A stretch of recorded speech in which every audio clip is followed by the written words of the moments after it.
मस्ती zone TV cartoon कहानी।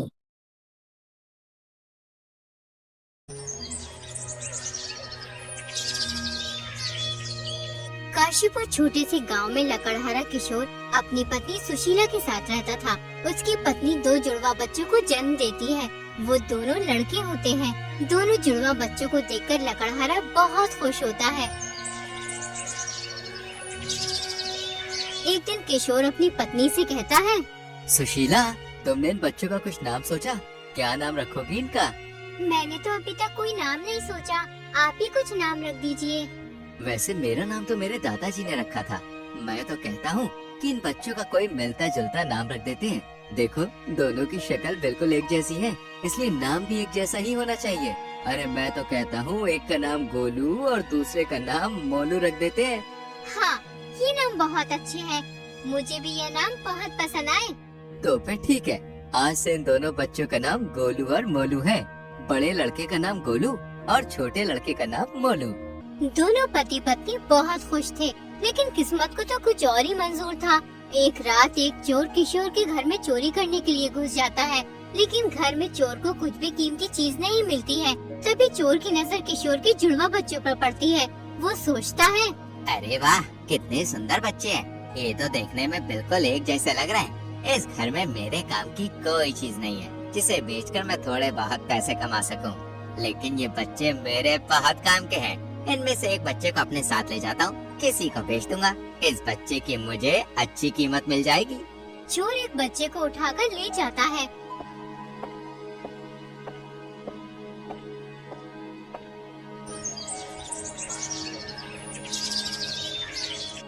पास में एक शहर था, जहाँ के लोग एक खुशहाल और शांतिपूर्ण जीवन जी रहे थे। उस शहर का राजा बहुत ही दयालु और रहमदिल इंसान था।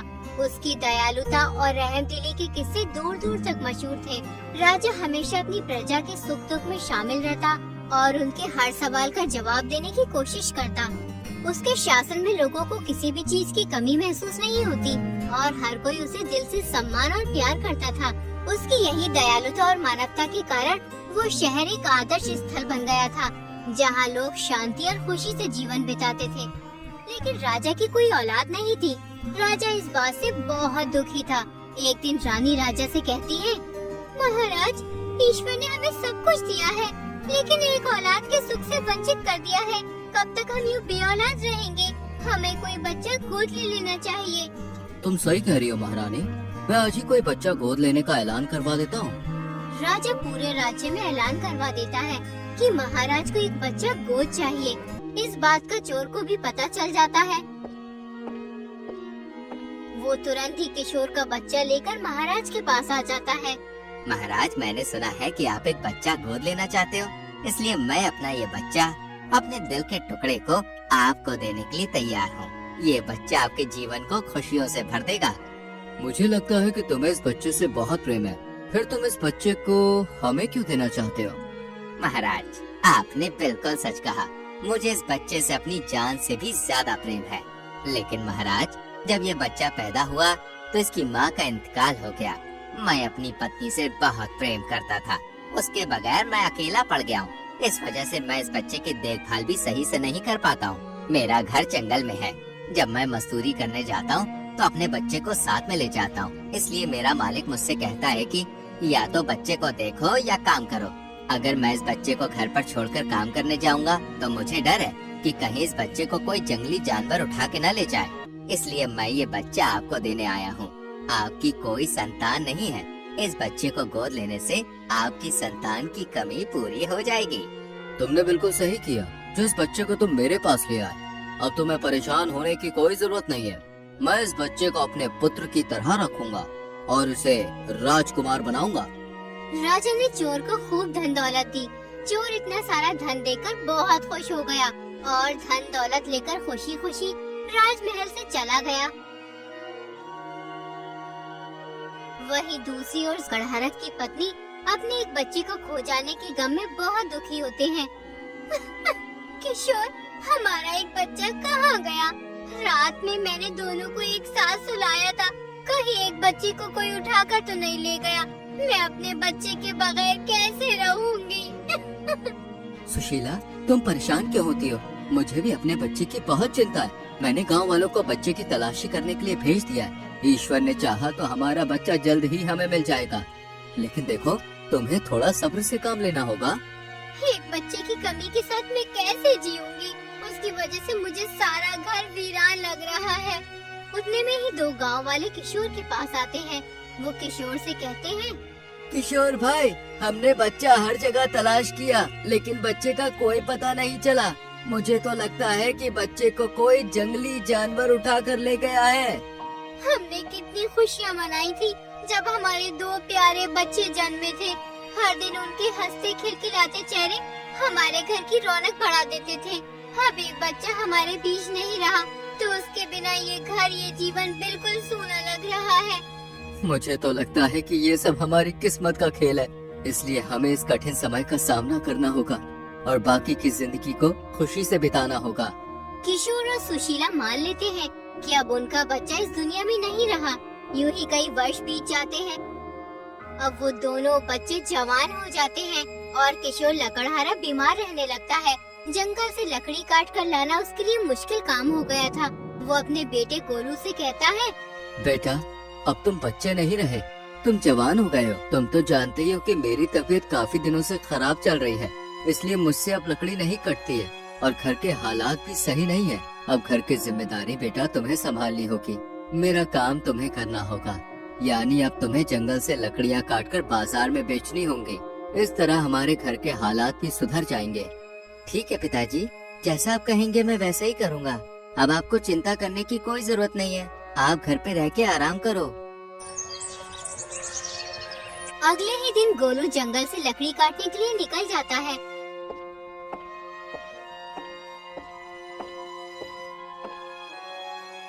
जब वो जंगल पहुंचकर लकड़ी काटने ही वाला होता है तो उसकी नजर एक चिड़िया के घोंसले पर पड़ती है।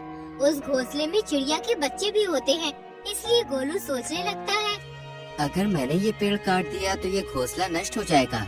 उसके बाद चिड़िया के सभी बच्चे नीचे गिर के मर जाएंगे और जब शाम को चिड़िया अपने बच्चों के लिए खाना लेकर आएगी पर वो अपने बच्चों को मरा हुआ देखेगी तो उसे बहुत दुख होगा। नहीं, मुझे ये पेड़ नहीं काटना चाहिए, वरना मेरी वजह से उस चिड़िया का दिल बहुत दुखेगा। मैं ये जुल्म नहीं कर सकता। अगर मैं लकड़ी काट कर नहीं ले गया तो घर का गुजारा कैसे होगा और पिताजी भी बहुत गुस्सा होंगे। मैं उन्हें विश्वास दिला के आया था कि मैं लकड़ी बेचकर घर का सभी सामान ले आऊंगा। क्या मुझे पिताजी का हुक्म मानना चाहिए? और अगर मैं उनका हुक्म मानूंगा और लकड़ी बेचकर घर पर पैसे लेके जाऊंगा तो वो बहुत खुश होंगे। लेकिन चिड़िया और उसके बच्चों पर भी तो जुल्म होगा। मैं इन मासूमों की जान नहीं ले सकता, वरना ईश्वर मुझे कभी माफ नहीं करेगा। गोलू अपने घर की ओर चल पड़ता है।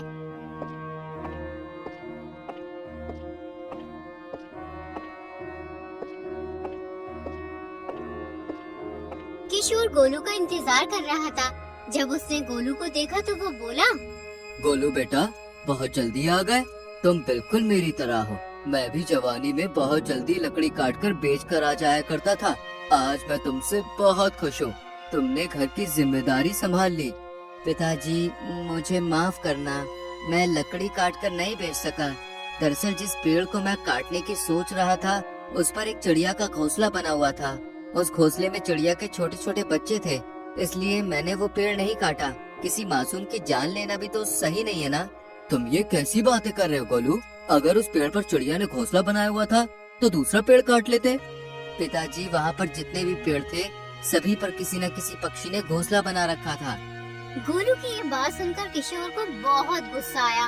वो गुस्से में गोलू से कहने लगा, तुमसे बड़ा बेवकूफ मैंने अपने जीवन में कभी नहीं देखा। एक लकड़हारे का काम लकड़ी काटना है। उसे इस बात से कोई मतलब नहीं होना चाहिए कि पेड़ पर पक्षी का घोंसला है या नहीं है। लकड़हारे का ध्यान सिर्फ अपनी मेहनत और अपने काम पर होना चाहिए, न कि उसके काम में आ रही छोटी मोटी बाधाओं पर। अगर तुम लकड़ी नहीं काटोगे तो घर का गुजारा कैसे होगा? तुम अपने घर की हालत देख रहे हो ना। किशोर गुस्से में गोलू को न जाने क्या क्या कह देता है। अगले दिन जब किशोर का गुस्सा खत्म हो जाता है तो वो गोलू से कहता है, सुनो, आज तुम दूसरी जगह लकड़ी काटने जाना और पेड़ काटते वक्त ऊपर मत देखना।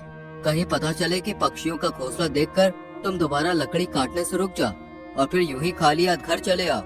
ठीक है पिताजी, मैं पेड़ काटते वक्त ऊपर नहीं देखूंगा।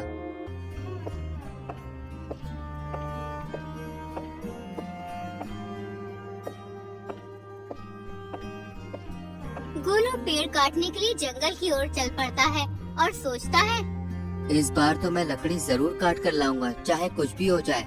अगर आज मैंने लकड़ी बेचकर पिताजी को पैसे दे दिए तो वो खुश हो जाएंगे और उनका गुस्सा भी खत्म हो जाएगा। ये सोचता सोचता गोलू जंगल पहुंच जाता है। वो ऊपर नहीं देखता है, नीचे देखकर पेड़ काटने लगता है।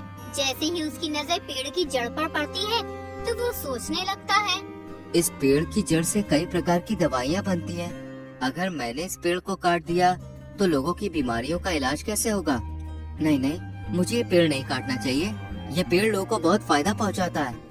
गोलू काफी देर तक सोचता रहा कि उसे पेड़ काटना चाहिए या नहीं। यूं ही सोचते सोचते दिन ढल जाता है। वो बगैर लकड़ी काटे खाली हाथ अपने घर चला जाता है। जब किशोर गोलू को देर से आता देखता है तो उसे विश्वास हो जाता है कि गोलू आज जरूर लकड़ियाँ बेचकर पैसे लेकर आया है। वो प्यार से गोलू से कहता है, बेटा, आज तू बहुत देर से आया है। आज तूने काफी लकड़ी काटी होंगी। कितने की बिकी लकड़ियाँ? पिताजी, मैंने लकड़ियाँ नहीं काटी। जिस पेड़ को मैं काट रहा था उस पेड़ की जड़ से कई तरह की दवाइयाँ बनती हैं, इसलिए मैंने वो पेड़ काटना उचित नहीं समझा। बेटे की ये बात सुनकर किशोर गुस्से से आग बबूला हो जाता है। तुम किस तरह के अहमक और बेवकूफ इंसान हो? तुम अपने जीवन में कुछ नहीं कर सकते। पागलपन की भी एक हद होती है। तुम्हें मैंने लकड़ियाँ काटने भेजा था, हकीम बनने नहीं। किस पेड़ से कौन सी दवाई बनती है तो मैं इससे क्या लेना देना? किशोर का गुस्सा बढ़ता ही जा रहा था। उतने में सुशीला आ जाती है। वो किशोर को समझाने लगती है, बच्चा है, ना समझ है, इसे माफ कर दो। कुछ दिन की बात है, इसे सब समझ आ जाएगा। तुम कहती हो तो मैं इसे माफ कर देता हूँ। अगर इसने आगे से ऐसी कोई भी गलती की तो मैं इस घर से इसे बाहर निकाल दूंगा। उसके बाद कभी भी घर में घुसने नहीं दूंगा। यूं ही कई महीने गुजर जाते हैं। फिर एक दिन किशोर अपने बेटे से कहता है, सुनो मेरे बेटे, पीछे जो कुछ भी हुआ तुम उस पर ध्यान मत दो, लेकिन इस बार तुम लकड़ी काटकर जरूर बेचाना। हमारे गांव के बराबर में जो शहर है उसके जंगल में बहुत सारे पुराने पेड़ हैं।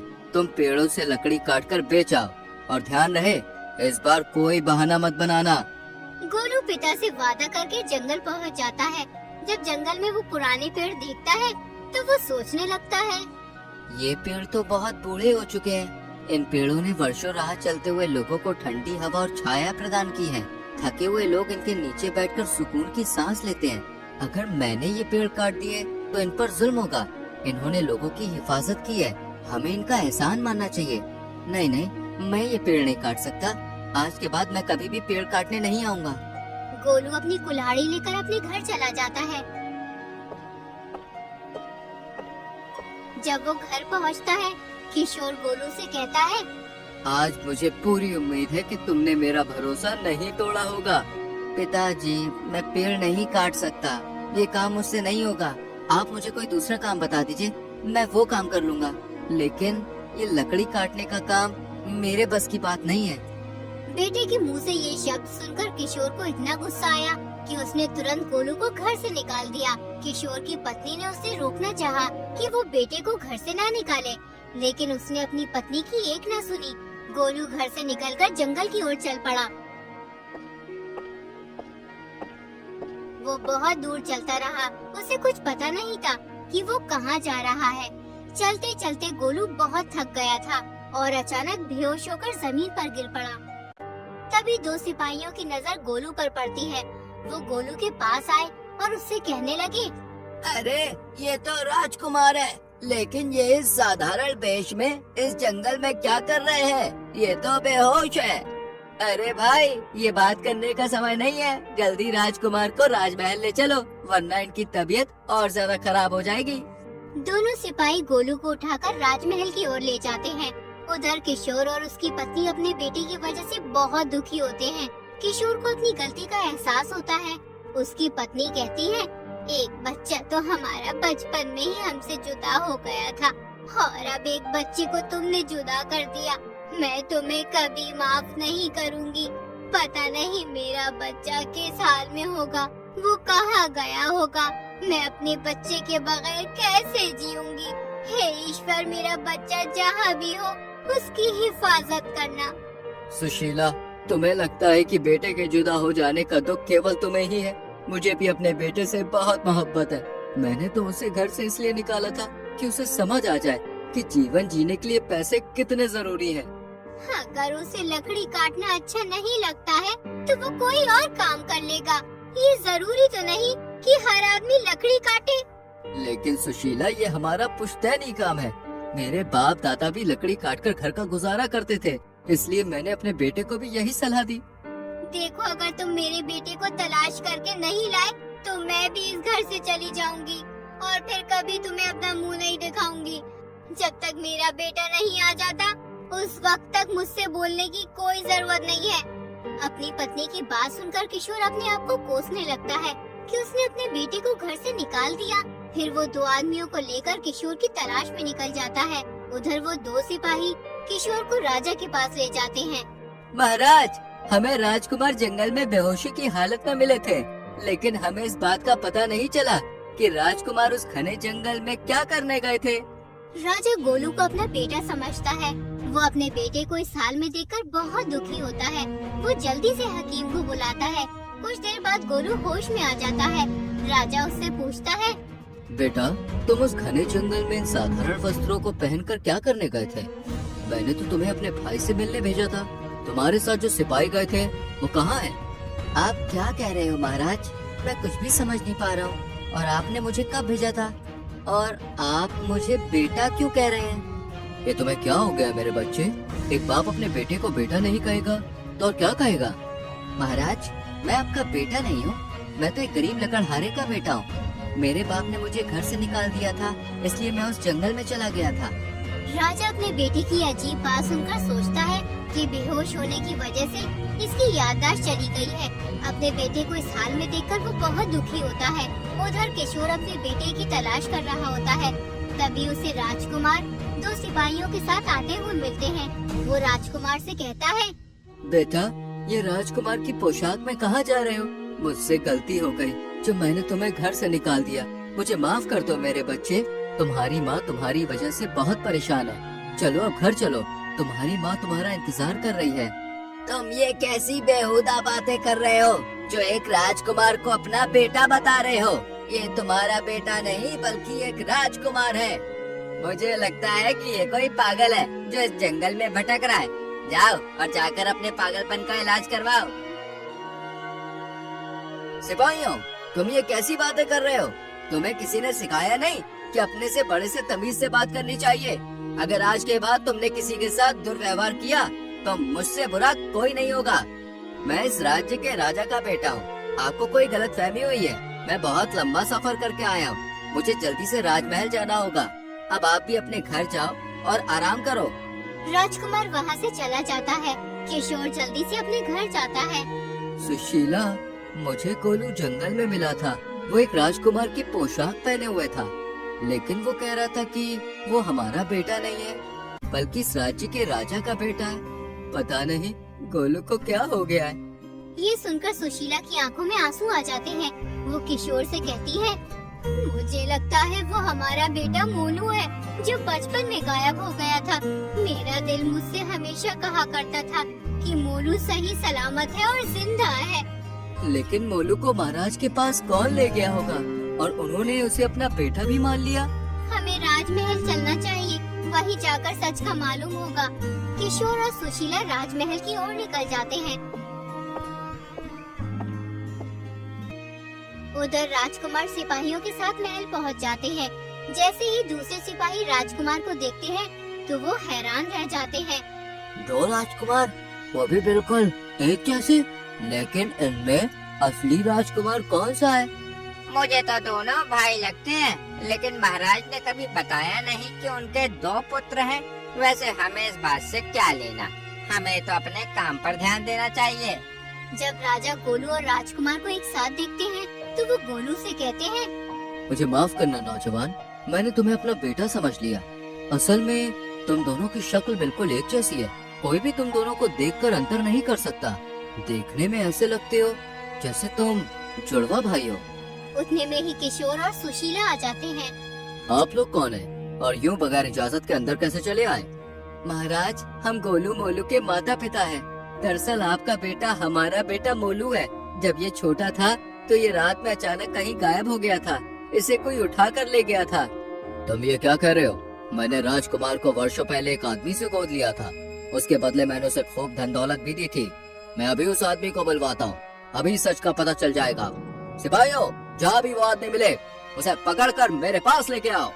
राजा 2 सिपाहियों को उस आदमी की तलाश में भेजता है। कुछ ही देर में सिपाही उस आदमी को राजा के पास ले आते हैं। वर्षों पहले तुमने मुझे अपना बच्चा गोद दिया था, सच सच बताओ, वो तुम्हारा बच्चा था या फिर किसी और का? अगर तुमने झूठ बोलने की कोशिश की तो मैं तुम्हें इतनी सख्त सजा दूंगा कि तुम्हारी रूह कांप उठेगी। दरअसल महाराज, मैं एक चोर हूँ। छोटी मोटी चोरी करके अपना परिवार का मैं गुजारा करता हूँ। एक रात जब मैं चोरी करने एक घर में घुसा तो उस घर में मुझे कुछ भी नहीं मिला। मेरी नजर 2 जुड़वा बच्चों पर पड़ी। मैंने एक बच्चा उठा लिया और आपको झूठी कहानी सुनाकर गोद दे दिया।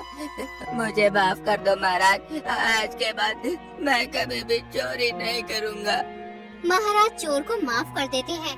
फिर चोर वहाँ से चला जाता है। महाराज सोचने लगते हैं, अब ये लकड़हारा अपने बेटे को अपने साथ लेके जाएगा।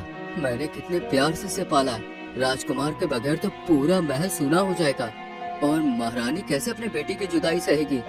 महाराज, आप किस सोच में पड़ गए? हम यहाँ राजकुमार को लेने नहीं आए हैं। हम तो ये देखकर ही खुश हैं कि हमारा बेटा मोलू जिंदा और सही सलामत है। हम तो बस इसे देखने और इससे मिलने आए हैं। मैं जानता हूँ कि एक बेटे से बिछड़ने का दुख क्या होता है। तुम्हारी बात सुनकर मुझे बहुत अच्छा लगा किशोर। तुम्हारा बेटा भी बिल्कुल तुम्हारी तरह ईमानदार और एकदम नेकदिल है। लेकिन महाराज, मैं आपसे नाराज हूँ। आपने मुझे कभी नहीं बताया कि आपने मुझे गोद लिया है। लेकिन ये नाराजगी दूर हो सकती है अगर आप इन लोगों को महल में रहने की इजाजत दे दो तो। ठीक है मेरे बच्चे, आज से ये लोग इस महल में रहेंगे। मैं आज ही इनके रहने का इंतजाम करवा देता हूँ।